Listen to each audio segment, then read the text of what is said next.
आप सभी को राधे राधे।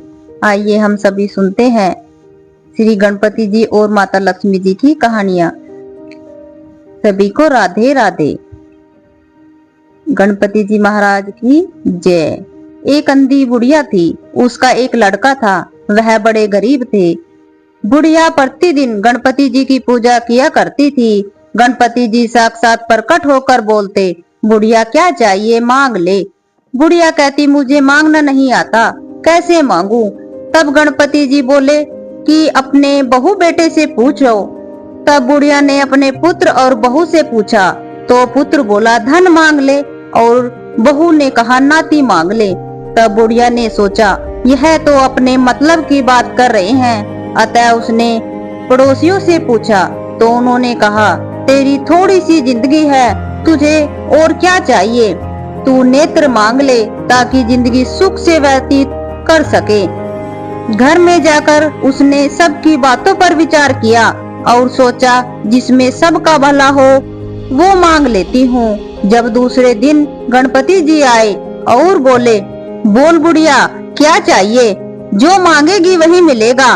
गणपति जी की बात सुनकर बुढ़िया बोली, हे गणपति जी महाराज, अगर आप मुझ पर सच में प्रसन्न है तो मुझे 9 करोड़ की निरोगी काया दे दो, अटल सुहाग दो, आंखों की रोशनी दो, समस्त परिवार की खुशियाँ दे दो और अंत में मुझे मोक्ष प्रदान करो। बुढ़िया की बात सुनकर गणपति जी बोले, माँ तूने तो मुझे ठग लिया, पर जो तू कुछ मांगा है वह सब तुझे मिलेगा।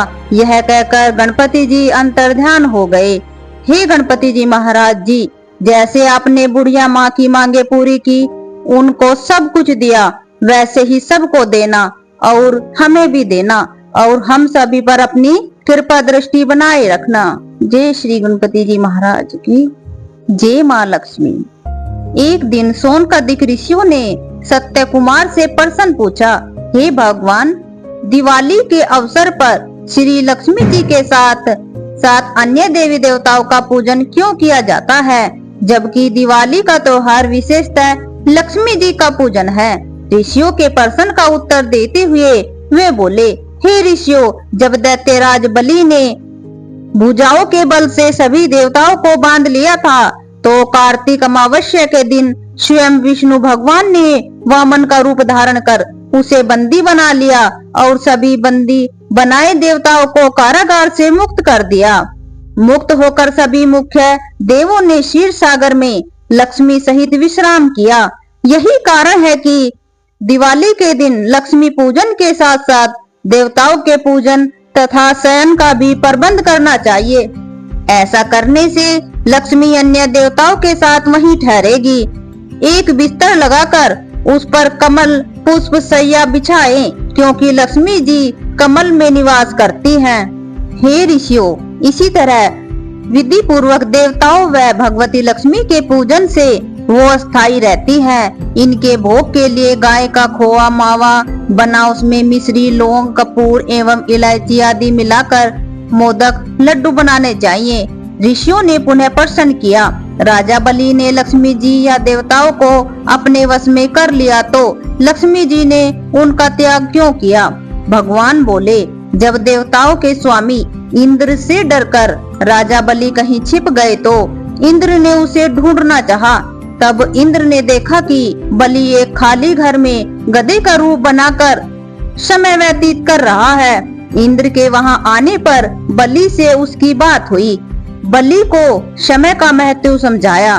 जब दोनों बात कर रहे थे तो बलि के शरीर से एक दिव्य रूप वाली स्त्री निकली। उसे देखकर इंद्र ने पूछा, राजा बलि, तुम्हारे शरीर से जो आभा युक्त स्त्री निकली है वह स्त्री देवी है, असुरी है या मानवी। राजा बलि बोला, हे इंद्र देव, यह न तो देवी है, न असुरी, न मानवी है। यद्यपि आप इसके बारे में जानना चाहते हैं तो उसी से पूछो। इंद्र ने उससे पूछा, हे देवी, तुम कौन हो, राक्षसों को छोड़कर मेरे पास क्यों आ रही हो। मुस्कुराती हुई वह बोली, हे इंद्र, मुझे न तो राजा प्रहलाद के पुत्र विरोचन ने ही जानते हैं, न उनके पुत्र यह बलि ही। शास्त्रानुसार मुझे दुस्साह भूति और लक्ष्मी के नामों से पुकारते हैं, लेकिन आप तथा अन्य देवता मुझे नहीं जानते। इंद्र ने कहा, हे देवी, जब आपने इतने वर्ष इनके पास वास किया तो फिर अब क्या हुआ जो आप इनका परित्याग कर रही हो? साथ ही यह भी बताओ कि मुझ में कौन सा गुण देखा जो मेरी ओर आ रही हो?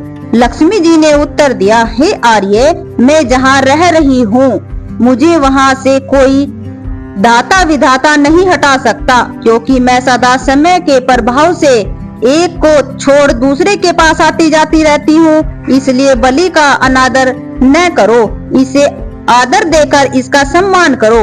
इंद्र ने कहा, हे देवी, कृपा करके यह बताइए कि अब आप राक्षसों का परित्याग क्यों कर रही हैं? लक्ष्मी जी बोली, मैं वहीं पर रहती हूँ जहाँ सत्य, दान, व्रत, तप, धर्म पराक्रम होते हैं।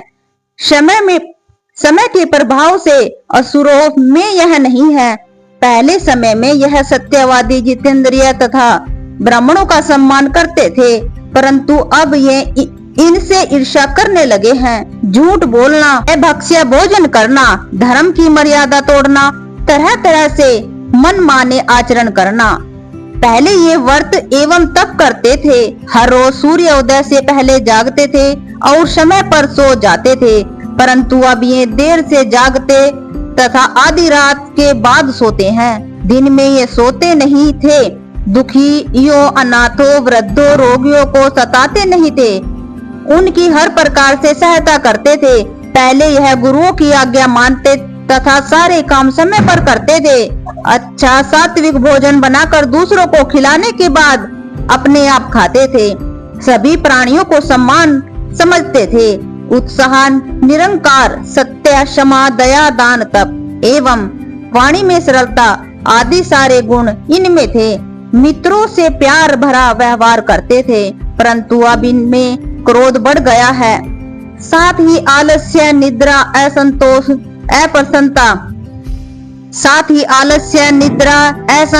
अप्रसन्नता, विवेकहीनता आदि दुर्गुणों की शक्ति बढ़ गई है। सारी बातें नियम के विरुद्ध हैं। बड़ों की इज्जत बात न माननी, गुरुओं के आने पर आसन न छोड़ना, बच्चों का सही तरीके से पालन न करना, इन सभी बातों से शरीर एवं चेहरे की कांति क्षीण हो रही है। शराब, जुआ, चोरी, पराई स्त्री का हरण करना, यह दुर्गुण अधिक आने के कारण इनको धार्मिक आस्था घट गई है। हे देवराज, मैं अब इनके घर में वास नहीं करूंगी, यही कारण है इनको त्यागने का। अब मैं तुम्हारी ओर आ रही हूँ, मुझे इज्जत से स्वीकार करो, क्योंकि यहाँ मैं हूँ, वहाँ पर श्रद्धा, विश्वास, आशा, जय, क्षमा, शांति, धरती, संगीत, यह देवियां भी वास करेंगी।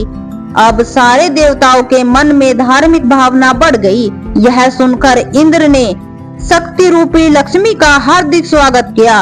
उसी समय से समस्त देवतागण भी उनके दर्शनों के लिए उपस्थित होकर स्तुति करने लगे तथा गाजे बाजों के साथ उन्हें स्वर्ग में ले गए। राधे राधे।